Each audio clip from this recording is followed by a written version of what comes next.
Shalom Bapak Ibu, Saudara-saudara sekalian.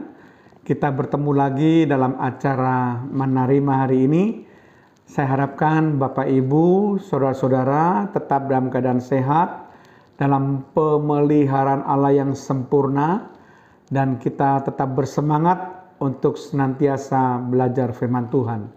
Kita buka terlebih dahulu acara Menerima hari ini dengan doa. Terima kasih Tuhan kalau kami boleh berjumpa kembali dalam acara Menerima hari ini Tuhan. Kami akan belajar kebenaran firman-Mu. Roh Kudus memberikan kepada kami hikmat, akal budi, kebijaksanaan untuk kami boleh mengerti firman Tuhan. Terpujilah nama-Mu Tuhan, di dalam nama Tuhan Yesus Kristus. Haleluya. Amin. Shalom Bapak Ibu, Saudara-saudara sekalian. Kali ini saya akan membahas topik yang berjudul Mengapa Rasul Paulus diberi duri dalam daging. Sekali lagi, mengapa Rasul Paulus diberi duri dalam daging. Nah Bapak Ibu, Saudara sekalian, banyak sekali tafsiran yang berkaitan apa yang dimaksud dalam istilah duri dalam daging ini, yang terdapat dalam 2 Korintus 12 ayat yang ke-7. Di situ dengan sangat jelas dikatakan bahwa dan supaya aku jangan meninggikan diri karena penyataan yang luar biasa itu, maka aku diberi suatu duri di dalam dagingku, yaitu seorang utusan iblis untuk menggocok aku supaya aku jangan meninggikan diri. Jadi jelas di sini bahwa Rasul Paulus diberi suatu duri dalam daging dan dia sebutkan sebagai utusan iblis. Nah, Bapak Ibu Saudara sekalian, dari berbagai macam tafsiran ada yang mengatakan bahwa duri dalam daging ini semacam penyakit mata. Ada juga yang menafsirkan bahwa duri dalam daging ini itu semacam kelemahan fisik yang membuat tubuh Rasul Paulus itu lemah. Tetapi ada juga yang mengatakan bahwa duri dalam daging ini merupakan suatu istilah ketidaknyamanan fisik dari Rasul Paulus. Salah ya. Tetapi ada yang menafsirkan bahwa duri dalam daging ini adalah keadaan yang tidak mengenakan dari Rasul Paulus. Misalnya kesulitan dan penderitaan di dalam pelayanan. Jadi banyak sekali tafsiran-tafsiran mengenai apakah duri dalam daging itu. Tetapi saya tidak akan membahas karena sampai sekarang pun tidak ada kepastian yang paling benar yang bagaimana. Nah, yang penting adalah mengapa Rasul Paulus diberi suatu duri dalam daging. Ada 3 alasan mengapa Rasul Paulus itu diberi duri dalam daging. Alasan yang pertama, supaya ia jangan meninggikan diri.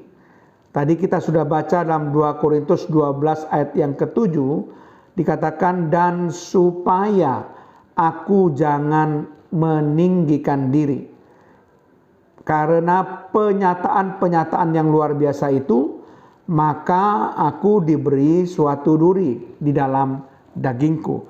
Dan ini diulangi lagi dalam kalimat terakhir, dikatakan di sini, supaya aku jangan meninggikan diri. Jadi dalam ayat 2 Korintus 12 ayat yang ke-7 ini 2 kali kata supaya aku jangan meninggikan diri. Sebetulnya Rasul Paulus memiliki semua alasan untuk bisa bersikap sombong dan bermegah diri, karena ia mendapatkan penyataan-penyataan yang luar biasa. Ia mendapatkan pengalaman rohani yang sangat menakjubkan, yaitu diangkat ke tingkat yang ketiga dari sorga. Dan ia diangkat ke Firdaus, yang dapat Bapak Ibu baca di dalam 2 Korintus 12 ayat 1-4. Dia juga diperlengkapi oleh Allah secara luar biasa dengan tanda-tanda, mujizat, dan kuasa. 2 Korintus 12 ayat 12. Sebetulnya ada berbagai alasan untuk Rasul Paulus bersikap sombong. Tetapi supaya itu tidak terjadi, maka Rasul Paulus diizinkan untuk diberi suatu duri di dalam daging. Nah, alasan yang kedua, mengapa Rasul Paulus diizinkan diberi suatu duri dalam daging adalah supaya ia menghargai kasih karunia Allah. Dalam 2 Korintus pasal 12 ayat yang ke-9 bagian A dikatakan demikian, tetapi jawab Tuhan kepadaku, cukuplah kasih karuniaku bagimu. Jadi di sini Rasul Paulus menyadari bahwa kasih karunia yang telah ia terima dari Allah sudah cukup dan tidak mau menuntut lebih. Jadi supaya Rasul Paulus menghargai kasih karunia Allah ini, maka dia diberi suatu duri dalam daging. Dia perlu kasih karunia Allah, bukan dengan kekuatannya sendiri. Dan alasan yang ketiga mengapa Rasul Paulus diberi duri dalam daging, supaya ia mengalami kuasa Allah yang sempurna.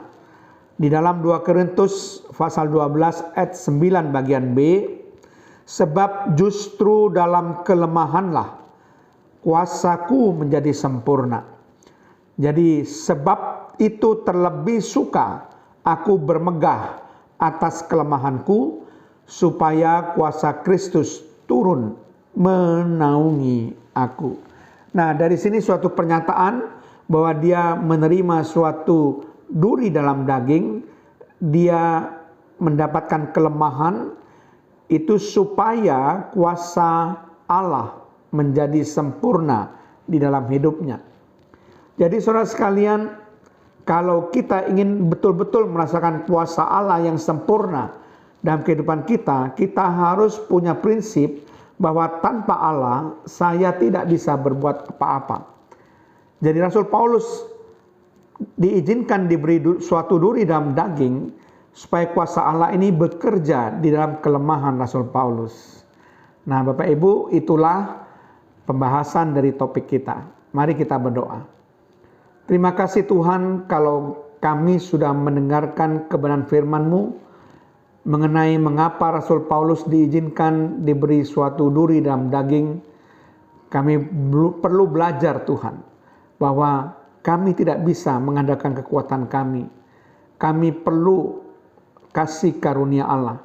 Kami perlu Allah bertindak dan menolong kami, supaya Allah menyatakan kuasanya yang sempurna dalam hidup kami. Demikian juga Tuhan, supaya kami tidak meninggikan diri kami, menyombongkan diri kami, atau bermegah atas segala apapun yang sudah kami alami. Terpujilah nama-Mu Tuhan, di dalam nama Tuhan Yesus Kristus. Haleluya. Amin.